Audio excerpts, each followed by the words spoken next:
Thank you, Jen. So now I don't have to introduce myself. But I would like to point out a couple other folks that are here. I would like to acknowledge David Ross, President and CEO of the Duluth Chamber of Commerce. And I would like to also note Christy Stokes, President of the Greater Downtown Council. Thank you both for spreading the word and inviting people to show up and for your participation in not only this, but all things that the city gets involved in and your partnership and support and cooperation and always appreciated.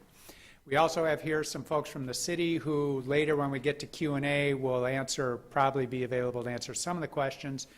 In the back we have Jim Benning, our Director of Public Works. To his right is Carrie Peterson, head of our Transportation Engineering Group. Coming forward a couple of pews, Kelly Fleissner is our Interim Director of Public Administration and our Manager of our Maintenance Operation, our Street and Parks Maintenance Operations.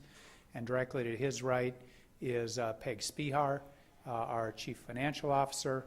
Way in the back next to Carrie is Paku Lee. She is one of our Public Information Specialists. And up here we have Daniel Fanning, Community and Policy aide to the mayor, and Sandra is my admin as well.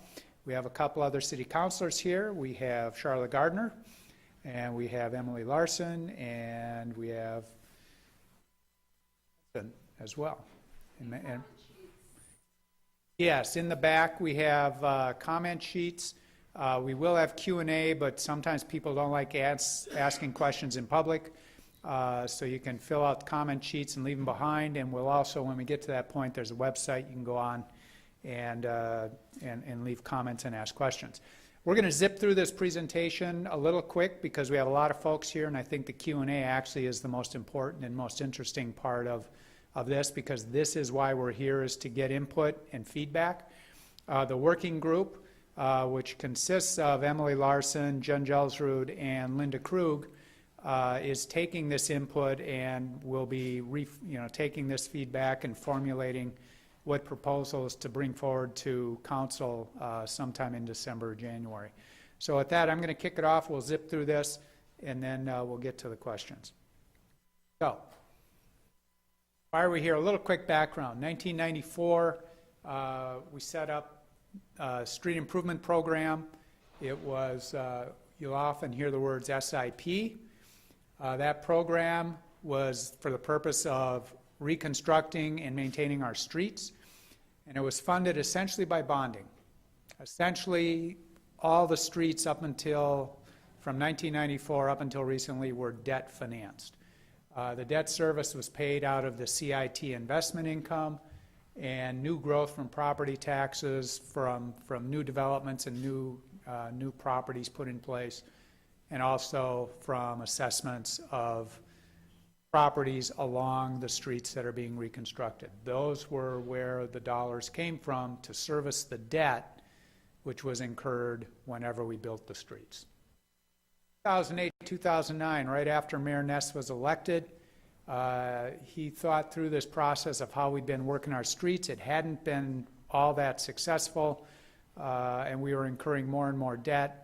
And we significantly changed it in 2008 and 2009. Basically, it now goes to a pay-as-you-go program with no new bonding. And we included enhanced street maintenance from Kelly's group, which was, if we're going to build it, we now have to maintain it. And we want to do enhanced maintenance, additional crack sealing, additional patching, additional capping, additional work to keep the new stuff we're building in good shape to extend the life. At that time, 2008, 2009, there was about $39 million remaining of old street debt from streets we had previously built in the 10 to 15 years prior to that. So there was still a lot of overhang that had to be dealt with from prior streets.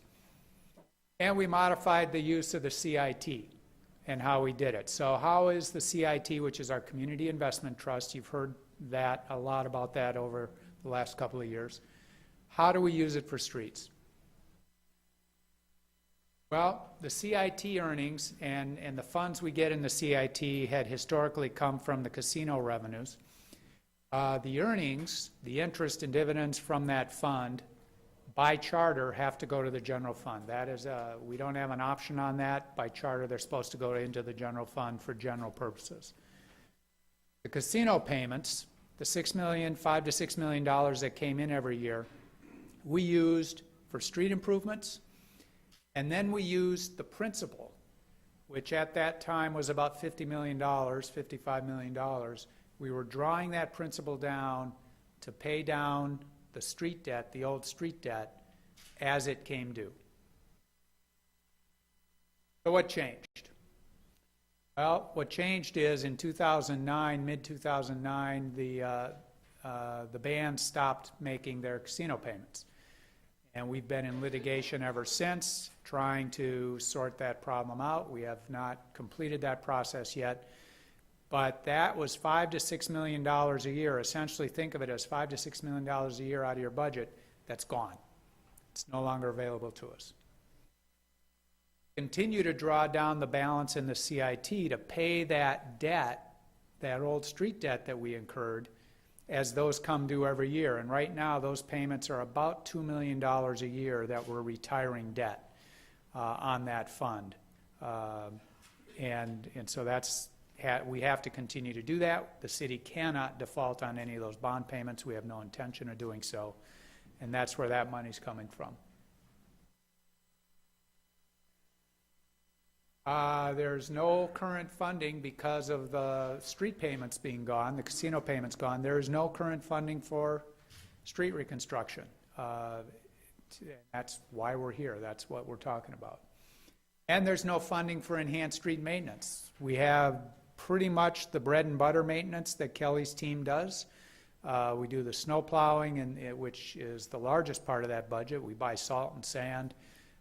We sweep the streets, we do emergency repairs, and we do some amount of maintenance on the streets, but it's not that enhanced level of maintenance that you need to take care of the new streets that have been built that is really going to extend their life. And at this point in time, so sitting here today, we have about $16 million still of old street debt that has to be paid off, and that comes due over roughly the next 10 years. Some good news in all of this process. You may have seen the press releases about a month ago or so. We did win a significant victory in federal court where a portion of the argument we're having with the band over the amounts they owed us for the last year and a half or 2 years of the first half of the agreement was about $12 million that they owed us for that, and they had withheld those payments. The court said they do in fact owe us that, and so we expect that we'll be receiving that money.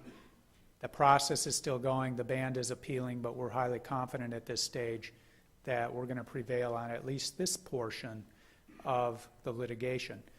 When that money comes in, that's going to go back into the CIT fund, and we're going to use that $12 million to pay down the old street debt, so that that portion at least of our obligations are covered. That still leaves the question of what do you do with new streets and what do you do with maintaining the existing streets. Again, that's why we're here today. So the issues, basically, I call them repaired, replaced, repaid. Streets still need to be repaired. Everybody knows that. You drive around town. While we've made tremendous progress over the last 5 years, and there's a lot of new streets that are in place and we've done great work on, there are still many, many, many examples in town of streets in significant need of repair and replacement.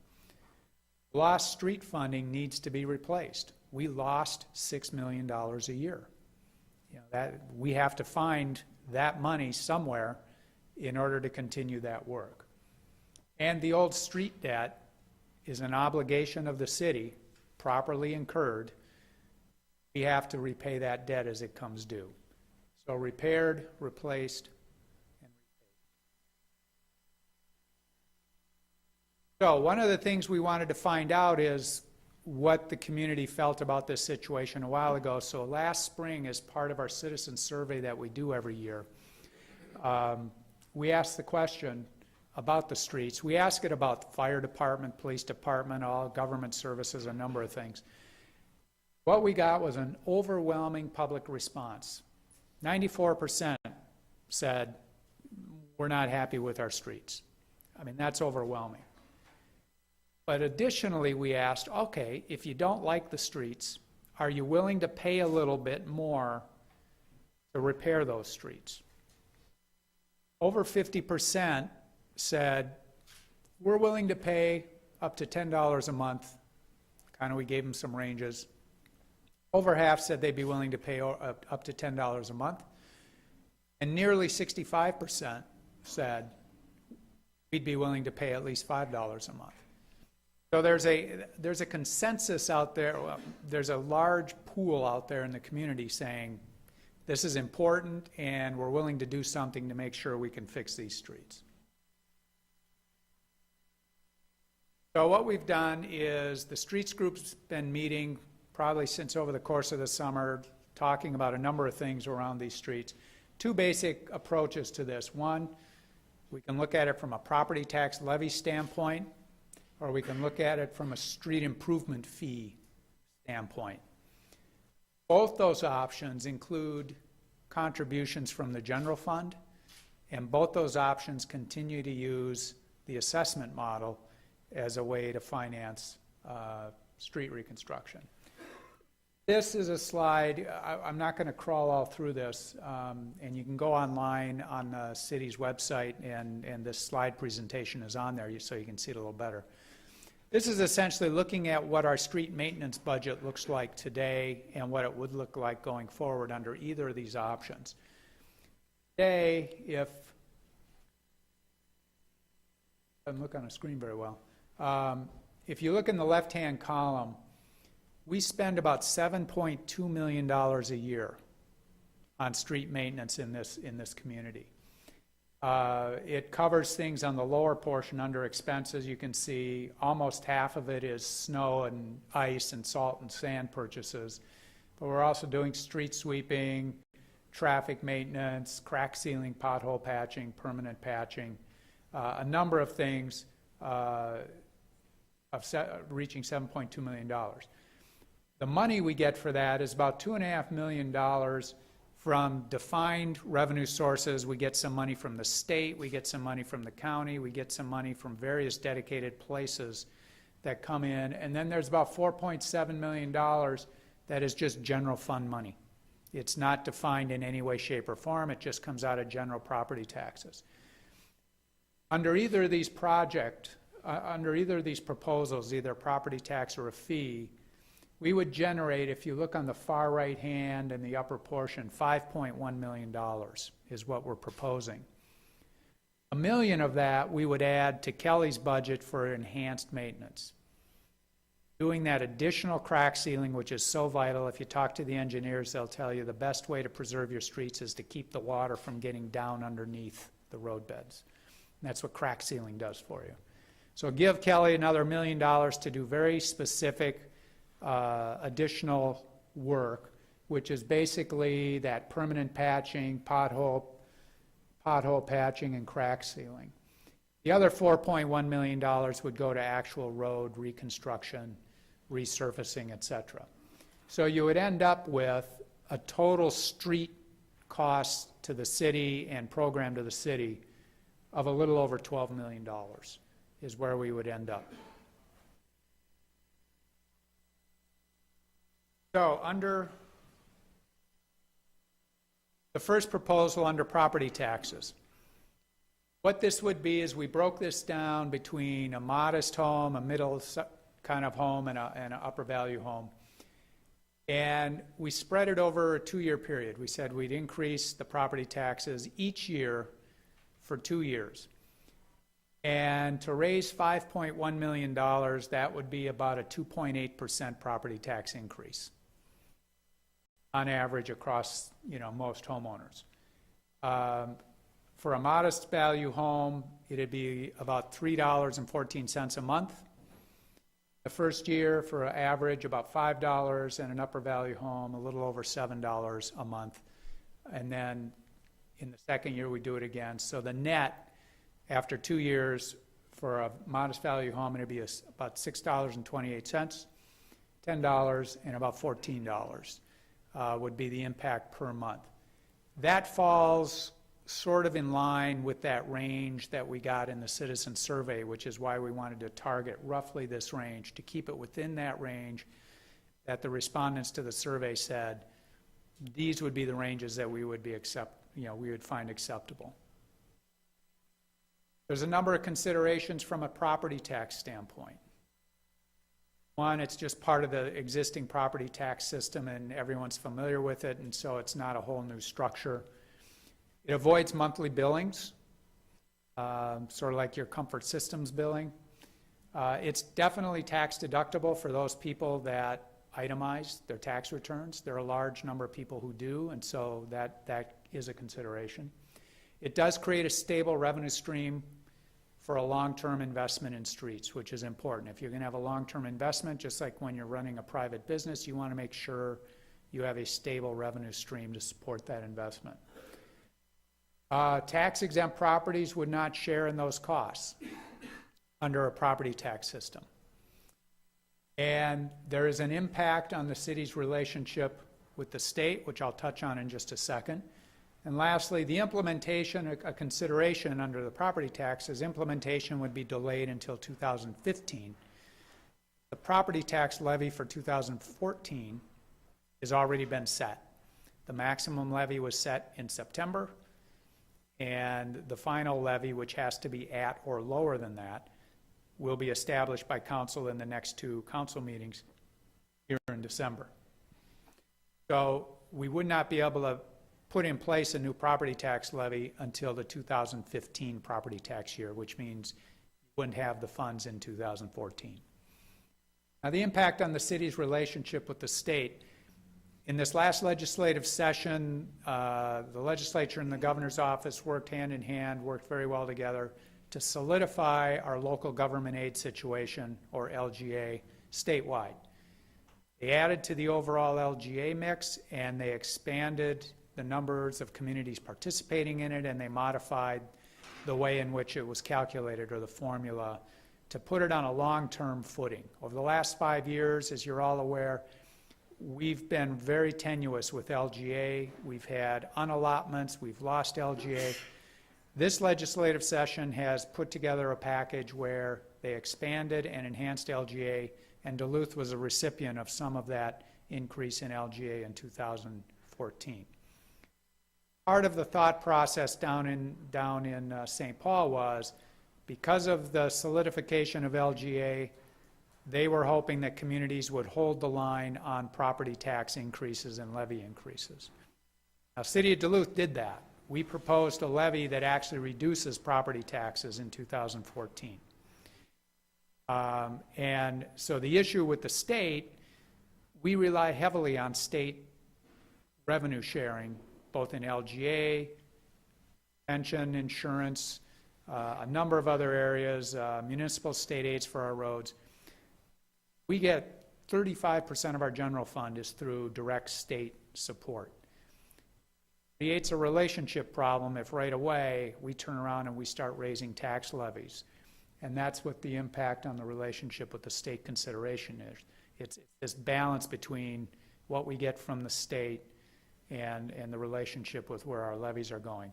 For this year, I think we've played our role very well, and I think the council has been very supportive in that, in saying we're holding the levy flat and we're actually reducing tax rates in 2014. So those are just some considerations on the property tax side. On the street improvement fee, this is what it would look like. This is modeled on other fees that the city already has in place. The stormwater fee and the street light fee both use a similar structure, so the structure is already in place, which breaks out property owners between residents, small commercial and apartment buildings, kind of mid-commercial industrial, and then large commercial industrial. This structure already exists, and fees are already being established on this basis. Customer base, we know those numbers. You can see the lion's share of residential, followed by small commercial and apartment buildings. That's known. So what we did is we worked the fees, again, just trying to fit within that realm of where the input we got from the community was, come up to the same $5.2 million. So this was the structure we were proposing that would generate that same $5.2 million as the property tax would. So what are the considerations for the fee approach? Some are similar, some are different. Fees can be implemented in 2014, so we don't have that year lag like we do with the property tax. We can get after this problem right away, and we can start working and fixing our streets right away in 2014. Again, you have a dedicated revenue stream for targeted purposes, similar as you can with property taxes. Cable, you have the same kind of stability issue. Tax-exempt properties do share in the fee aspect. They don't share in property taxes, but they do share in this. As a user of the road system like everybody else, you can argue that that's an appropriate response here. There's arguments on both sides when it comes to the nonprofit sector. But that's the consideration here from a fee, is that they would participate, which then spreads the cost over a bigger pool. There's clarity in the amount. A homeowner or a business can look at that chart and see it's $8, it's $10, it's $12, whatever it is. They know what it is. They know on the property tax side that their property taxes are going up, but you won't really be able to point to anything on your property tax statement and say, this portion of my property taxes are going to it. So the fee gives you a little more clarity in the number.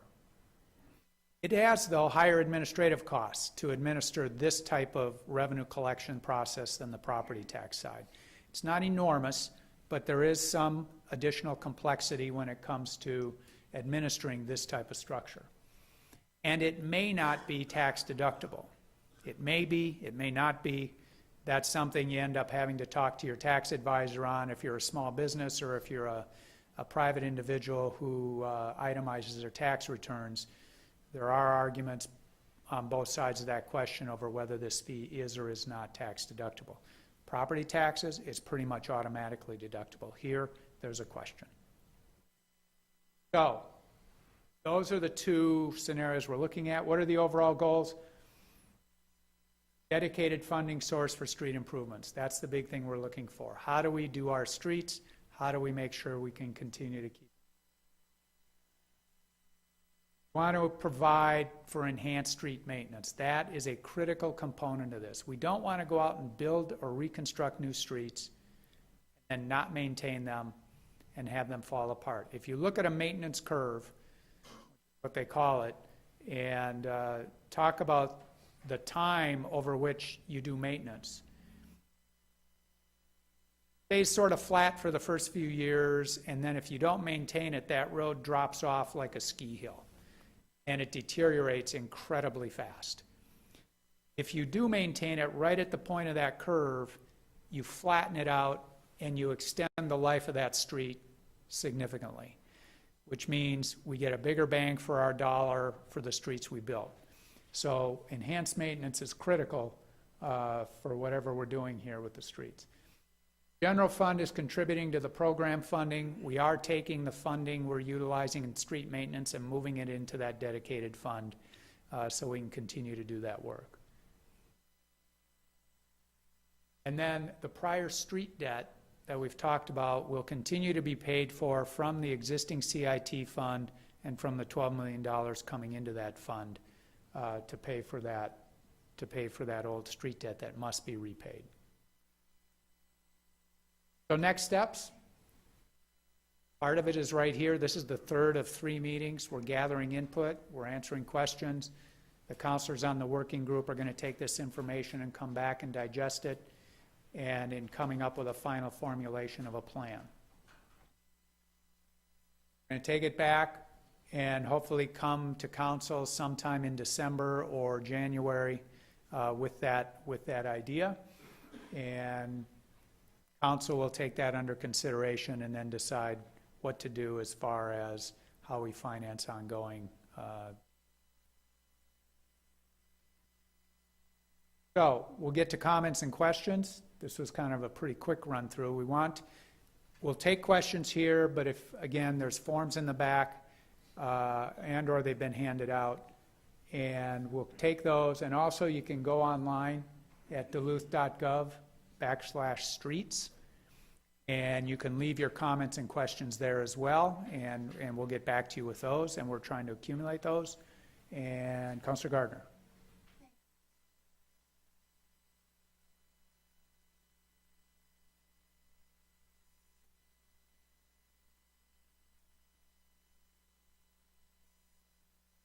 Well, that debt goes back into the 90s.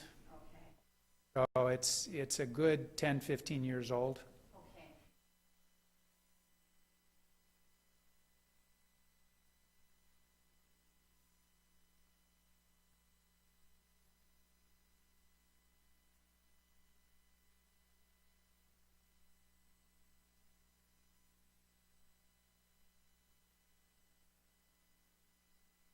That's correct. And the other piece.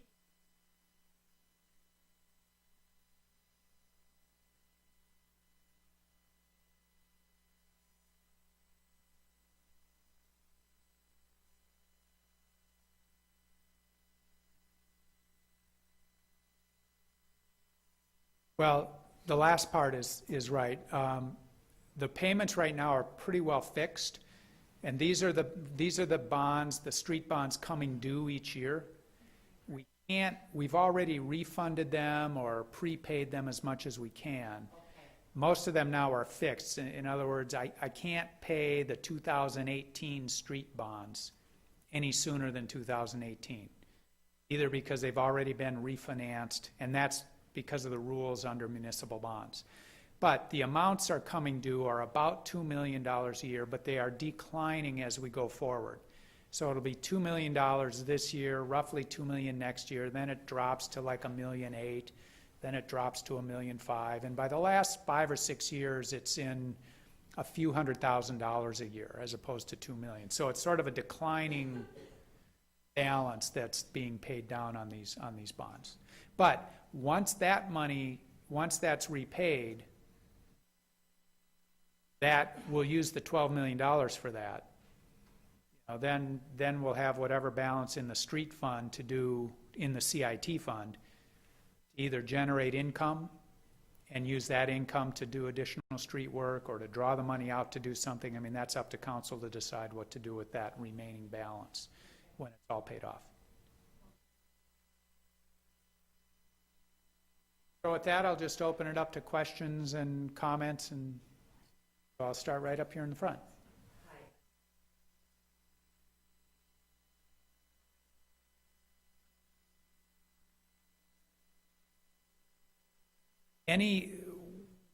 What we're talking about here is just the roadways, but we are going to coordinate as much as we can with our sewer and water line, with the utilities, so that when they're going in and replacing sewer lines and water lines, those dollars to replace those come out of either the water fund, the water utility, or out of the sewer utility fund.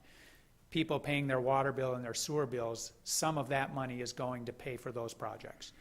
At the same time, we'll come in then and redo the street over the top of it when they're done doing that. And this money, this $5 million, pays for that work, the street stuff. Sewer and water work is paid for out of the water fund and the sewer fund.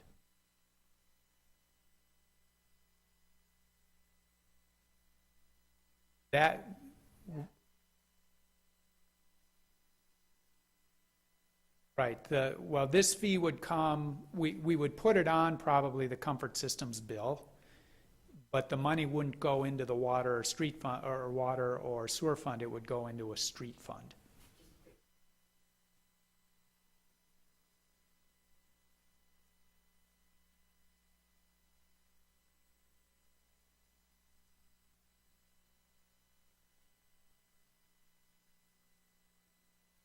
Yes, the city will continue to do the snow plowing, and this will be sort of put together as one big fund that does everything, but we'll continue to do the snow plowing like we're doing it today. Well, we're looking at different structures, and we could move the entire street maintenance function into a pool, or we could just put the street construction money into a fund and keep it separate that way. I mean, we could do it either way. Correct.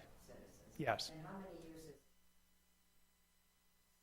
Well, it could be indefinite. It could be until such time as the casino litigation is resolved in a couple of years, and then that money, depending on where that gets settled out, can come in, and we then have that money again. I don't know how much that might be and when it'll be, but I expect sometime in the next couple of years that will be resolved, and then we'll know if we have funding coming from the casinos to replenish the street projects. But if you do.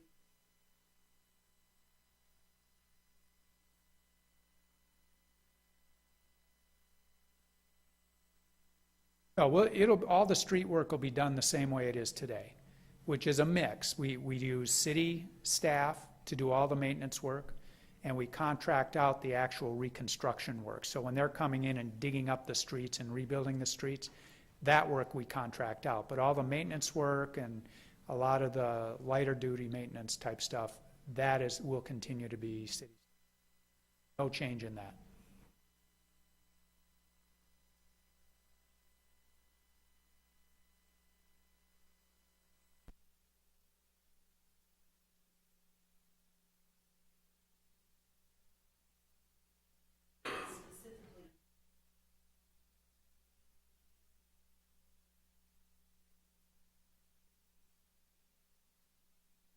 First of all, it's an industry standard, and then our topography makes it all the more important because of the nature of our soils and the nature of our hills, and it puts more stress on our roads, so it makes it even more important that we make sure we're doing that maintenance at the right point after we build a new street. But and you can talk to the engineers afterwards, and they've got national studies on this, and they show where these maintenance points are as you go after with a new road before it starts to deteriorate very rapidly. And it's very dramatic. Yes, any maintenance program will be specialized for the conditions here in Duluth.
Well, I appreciate that, and that's why we're here. Yes. We're here to hear those comments. Table both of those and start.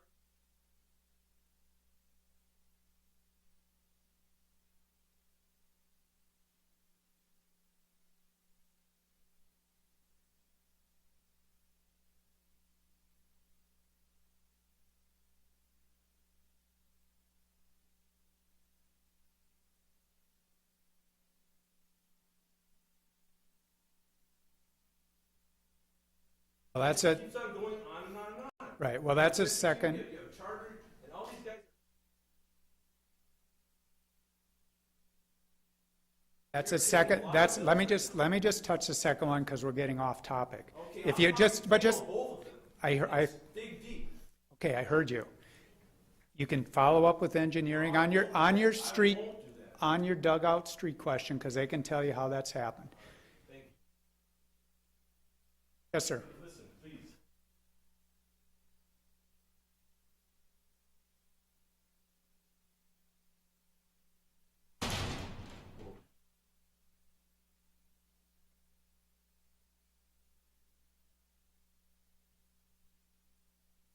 Kelly, roughly? 37 in street maintenance.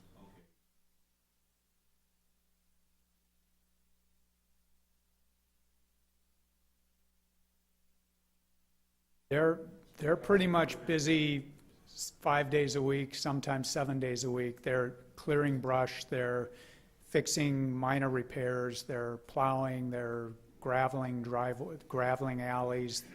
They're doing pretty loaded project. Correct.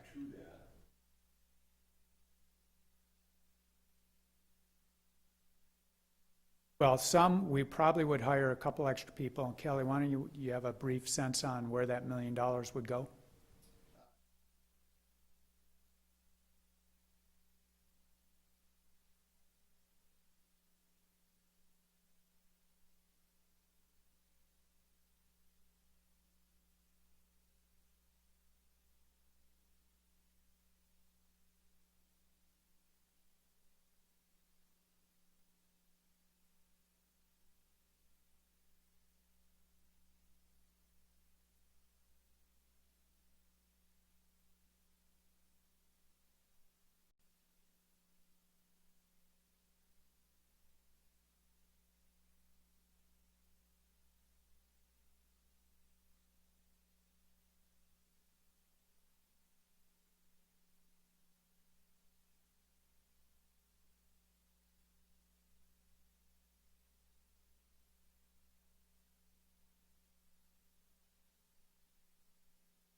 Well, it's going to both material, so you're buying the blacktop, you're buying the material, but you need someone to put that material down. So you need somebody to do the work, to actually do the street work. So it would be some additional staffing, and it would be material to do the expanded work.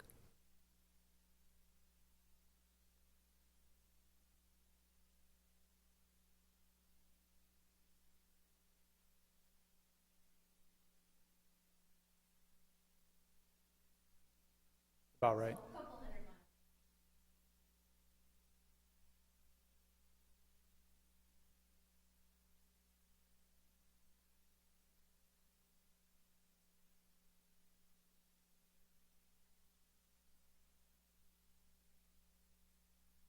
It was a sample size, Dan, did you know? About 3,000 people. About 3,000.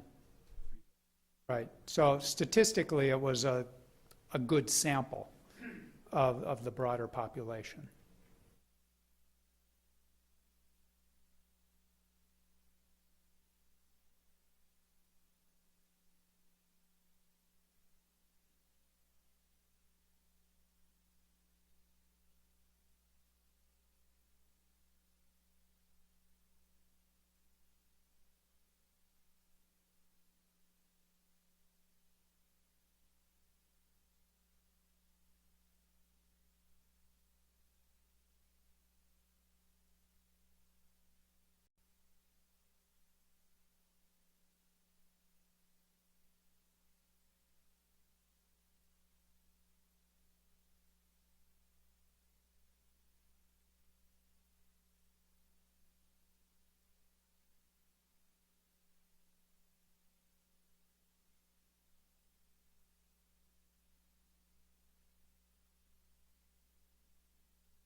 Well, and I would, well, and you would argue, I could argue going back that there wasn't that much street work actually getting done. When you look at the total miles of street that were actually getting done in those years, it wasn't very much. Haven't had the money in the last few years to do much about it. Next question.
Well, one of the ways, I mean, I think your first comment is a great idea that people have been talking about on the garbage trucks. The fire chief just recently, we purchased a number of like Tahoes and are replacing, not replacing, but we're doing a lot of runs. We're doing our medical runs now on Tahoes rather than on fire rigs. We've significantly reduced the amount of time the rigs are out. We do have to run them, like you said, they have to, but we purchased, I think, 4 or 5 Tahoes lately, and we're running medical runs on basically SUVs instead of full fire rigs. So, I mean, we're right there with you on some of those sorts of thoughts. Those are good thoughts. Over here.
Thank you. Yes, sir. Back here in the sort of blue shirt.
Thank you.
Yeah, it has been a topic of conversation, but locally, we can't do anything specifically. It has.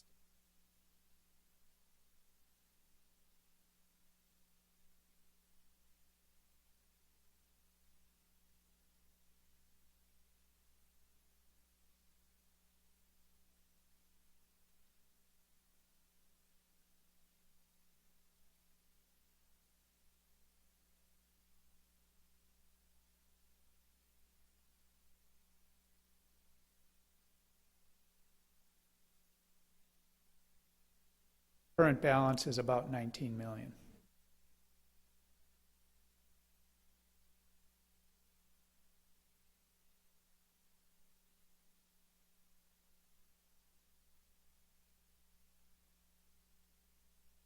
Yes, we can propose accessing those funds. It takes a supermajority of the council, so it takes 7 votes out of the 9 of council to allow for it. But it is an option, and it is out there to bridge that kind of gap if that kind of gap was there.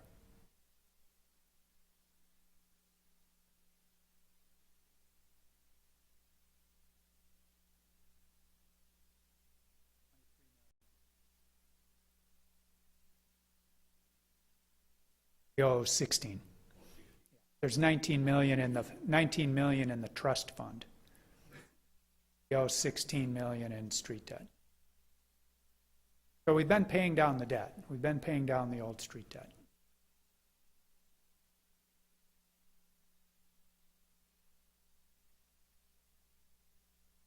That quite a bit. Yes, sir.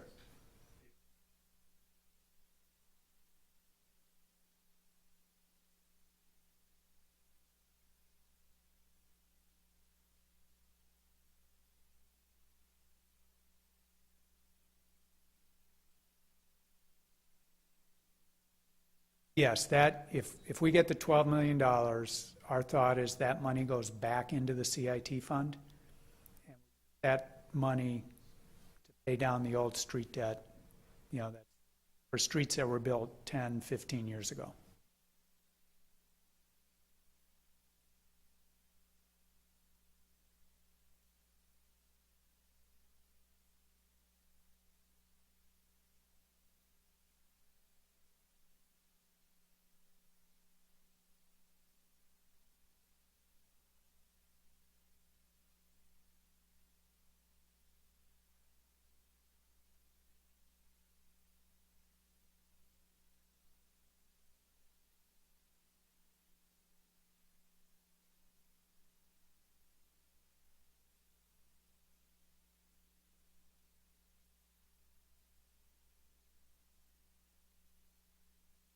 Well, the St. Paul model is an incredibly complex model, and it's been around for a long time.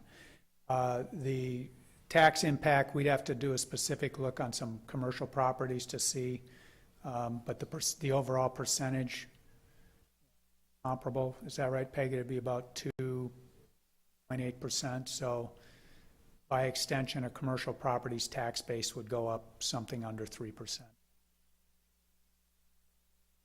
That's the average to generate $5.1 million across the entire tax base. You have to raise 2.8%.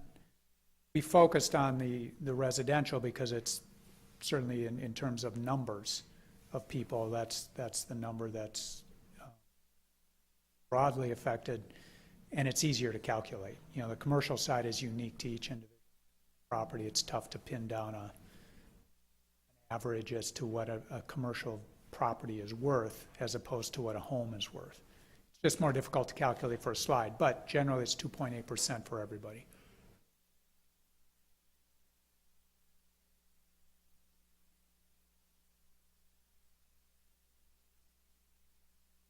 That would be throughout the tax base.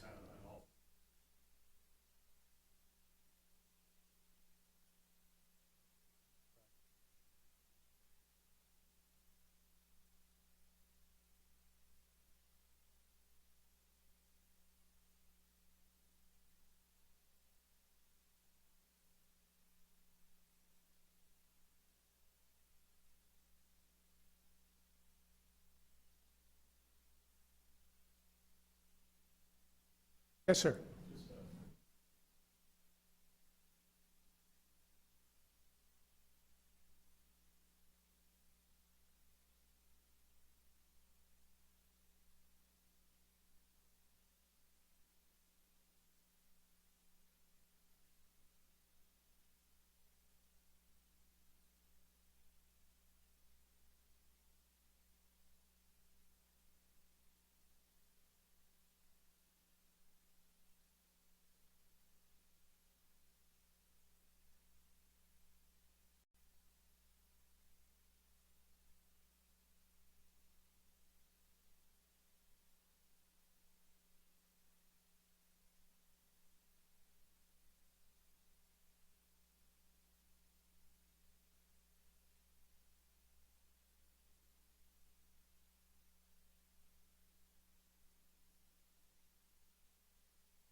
We recognize, and I know the counselors on the working group and all the counselors recognize this is not an easy problem to solve. One of the interesting things to think about as you're thinking about it, I understand the points about property taxes and burdens on both homeowners and commercial operations and where that fine balance point is.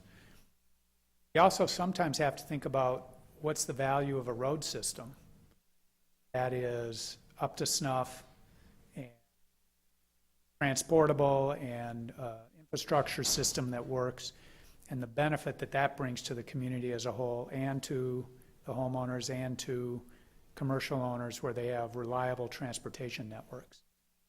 All of those things you try to find where's the perfect balance point of all those things. But that's the other part of it that you have to think about as well, is having taxes at a certain level or a lower level is favorable in a lot of reasons for some folks.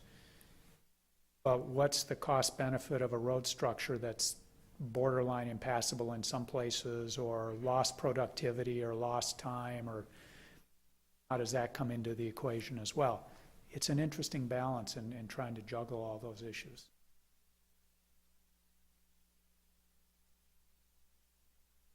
Come back to you.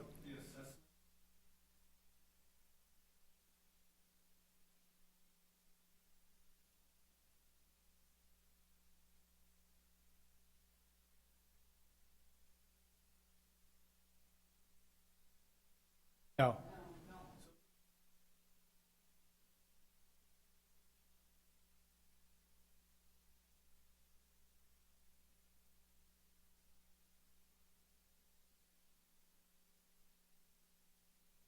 The basic sense is that the assessment work was being done and was being done properly.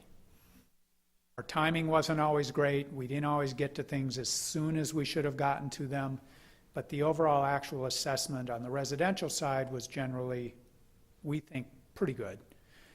The commercial side, maybe more questions about whether it was as good as it could have been.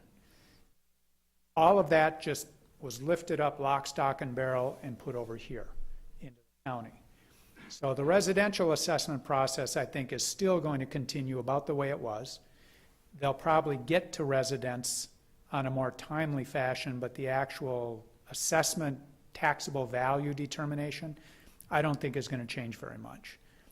There's always going to be this property here, that property there, that was sort of the outlier that might get caught up, but the vast majority, I think, are going to be about the same. I don't know where the commercial side's going to be. I think you're going to find some commercial that were assessed too high, some that were assessed too low, and that's going to get sorted out. The county has more resources to apply to that question.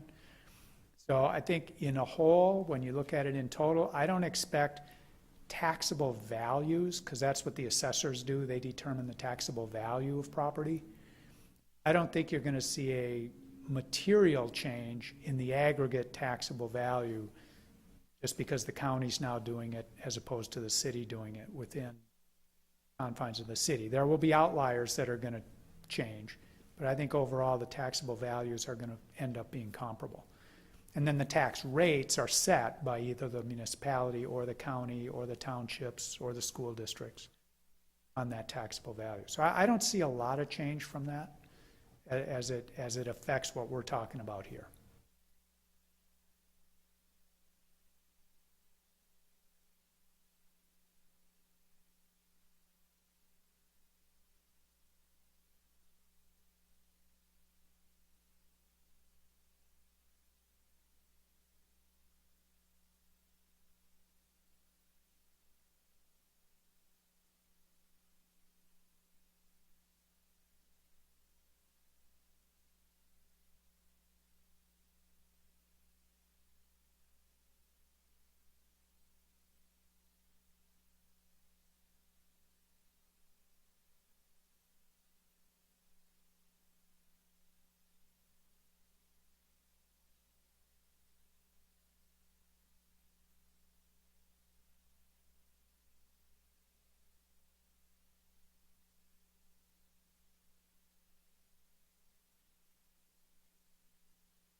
Right. and their excess. Yeah, we are keenly aware of the potential impact of the Superior Street reconstruction that's going to have on the downtown. We look at what's happened in St. Paul with light rail. We look at what they did over in Superior. And that's why we're spending a lot of time up front trying to figure out the best way to do this, the best way to stage it, the best way to work with the business groups, work with Christy, work with David in figuring out how can we work around that, how can we ensure programs are in place so that, one, those businesses have the ability to get through that area from a cash flow standpoint, how we can transport people down to that area, how we can keep workers out of that area other than, their cars and stuff. That's a huge, huge part of this whole planning process, as opposed to just how wide should it be and what material. It's impact on the downtown. We're spending a lot of time in advance. We'll be spending this entire next year working through those thoughts so that your business can get through that period and hopefully get through relatively unscathed. You have no illusions there's going to be disruptions. I think the end result is going to be worth those disruptions, but we're going to work very hard with the downtown, with the chamber, in making sure that we get very creative in how we approach that so that those business owners have an opportunity to make it through this unscathed. We have a lot of work to do, but we're really eager to.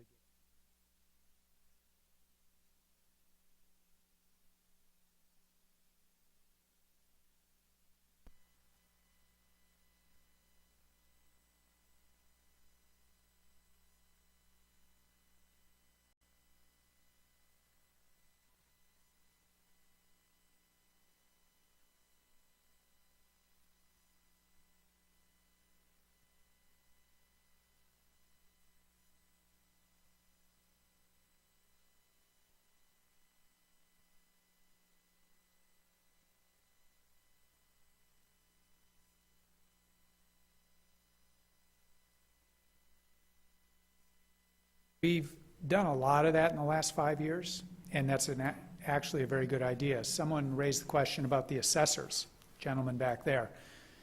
We essentially combined and consolidated county assessment function with the city assessment function. I looked at that as we were going through the process and said, the work is the same. There's nothing unique about the city assessment process. It's assessing a property for taxable value is the same, whether you do it at the county or the city level. Let's combine it.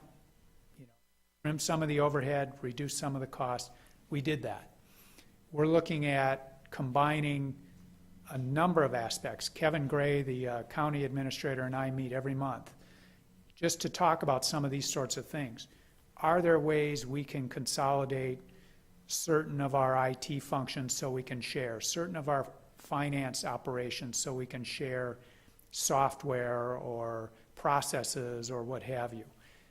We're looking at that kind of stuff all the time. We have, in fact, looked at purchasing. The first couple blushes of it said, no, it doesn't really work, but we're not ready to give up on that. We're going back and looking again to say, is there some way we can do it? Kelly and I talk all the time about, and we already share with the county, swapping routes within the city, because the county has roads in the city.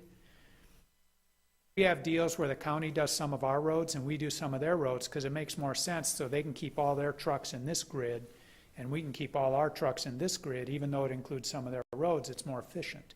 We're doing that today. We're already doing that sort of things. We've been on joint purchases for salt and sand over the past few years. We've had joint purchases on blacktop where we kind of dovetail on each other's purchasing power.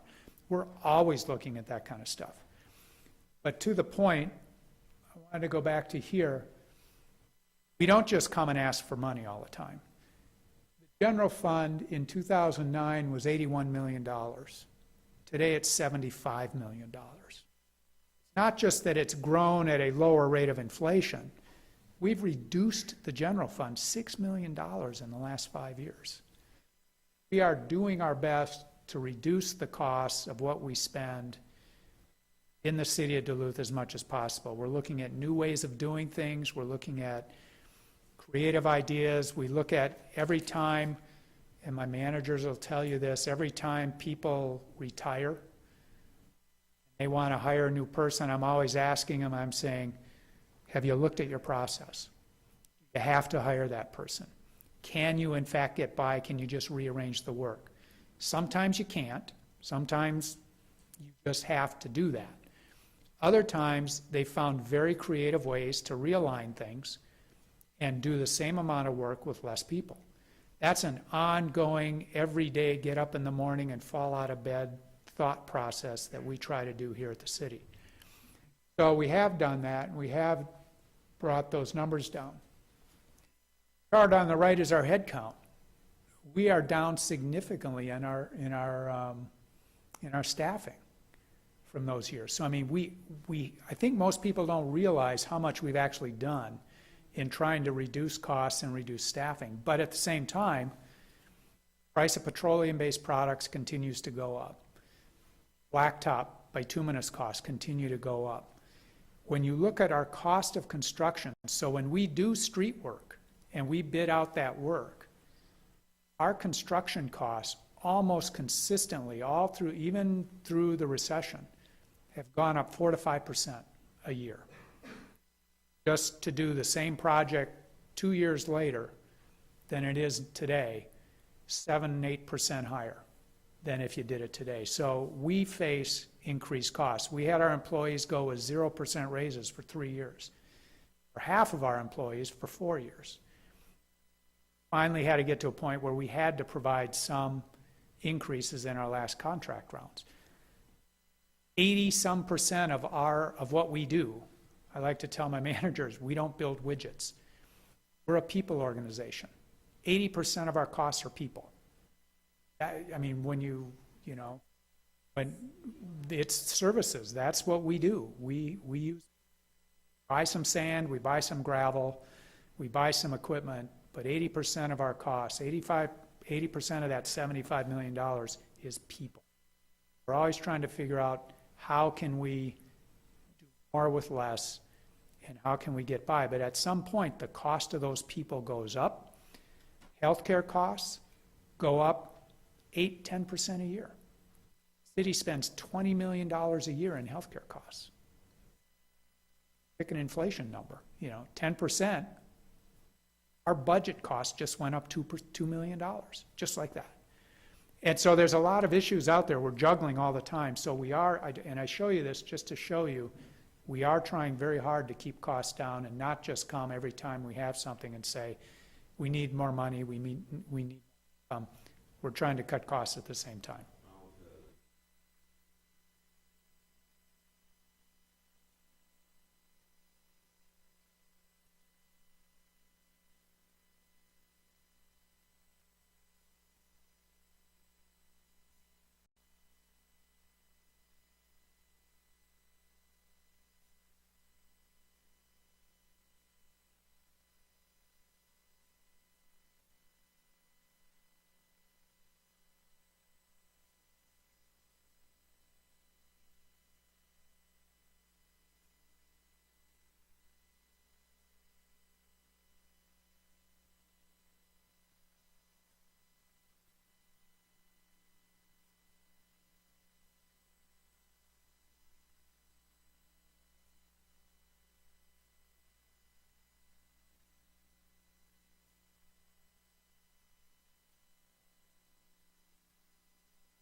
I appreciate that, and we recognize the importance of businesses in this community, and that's a big driver of the mayor's 90 by 20. How do we get there? We get there by growing businesses.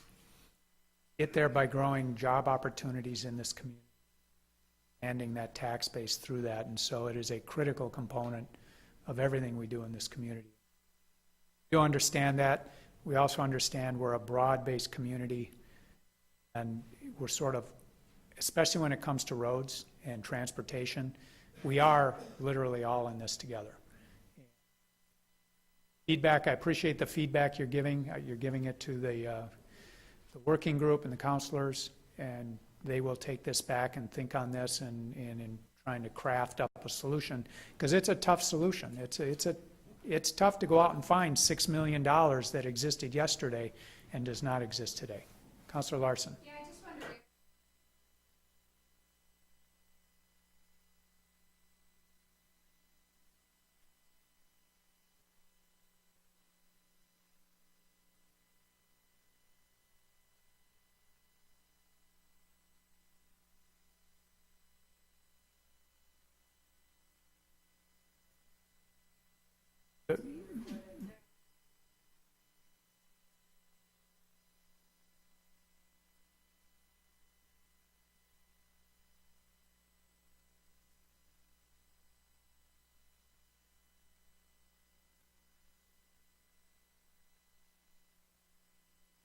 Thank you all for coming. I appreciate it on this snowy day. Drive carefully.